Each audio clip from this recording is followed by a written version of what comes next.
Have you ever sat across from someone on a first date, heart pounding, palms sweating, and suddenly your brain just blanks out?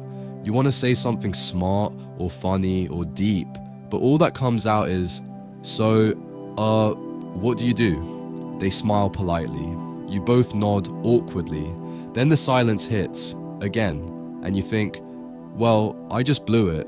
We've all been there. That moment when a first date turns into an interview, or worse, a therapy session. You leave the table wondering, did I say too much? Did I ask the wrong thing? Why do I keep messing this up? But here's the truth that no one really tells you. Great first date conversations aren't about being charming or funny.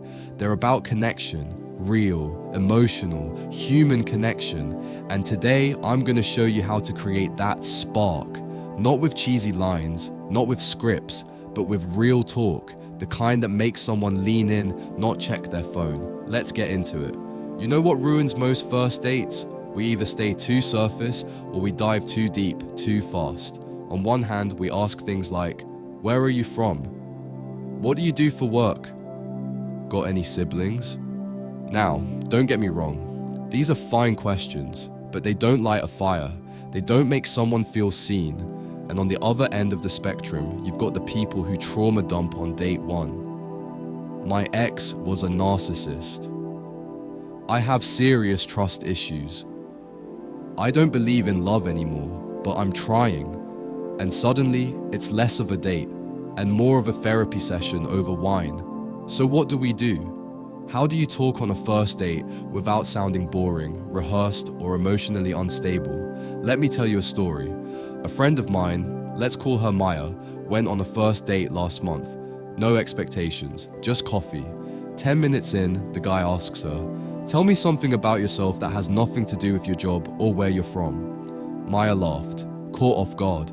She thought for a second, and then said, I collect postcards from places I've never been. It reminds me of the life I still want to live. He smiled and said, I love that.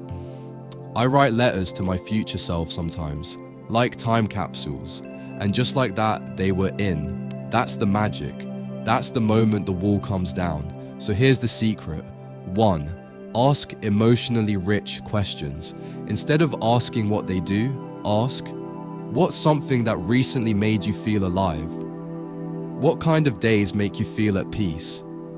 What's a random memory that still makes you smile? These questions do 3 things. They invite someone's story, they bypass the surface, and they show that you're not here to impress, you're here to connect. 2. Share mini stories, not resumes. Instead of saying, I'm a software developer, say something like, I build apps for a living, but I'm obsessed with how people think, so I probably spend more time watching how users behave than writing code. It's still true, but it gives them a window into your passions, not just your job title. Let them see the color in your world. 3. Use the breadcrumb technique. Here's the trick. You don't need to spill your whole life story. You just need to drop breadcrumbs. Say something intriguing, then pause. Like, I once moved to a new city on a total whim, but that's a whole story. I used to hate dancing until one weird night in Havana. People will lean in. They'll say, wait, what happened? And boom, you're not just talking, you're connecting. 4. Avoid the ex trap and future freakouts. Don't talk about your ex, just don't. And please don't say things like, I'm looking for a husband. I want 3 kids by 35. That's heavy. Yes, your intentions matter, but the first date is about seeing if you enjoy each other's presence, not planning a wedding. So instead say, I value deep relationships. I'm at a place in life where I want something meaningful. It's clear, it's grounded, and it's not scary. 5. Pay attention to the vibes, not just the words. Lastly, watch their energy. Do their eyes light up? Do they mirror your body language? Do they ask questions back? Because first dates aren't about impressing, they're about exchanging energy. How does it feel to sit with this person? That's what matters more than anything they say.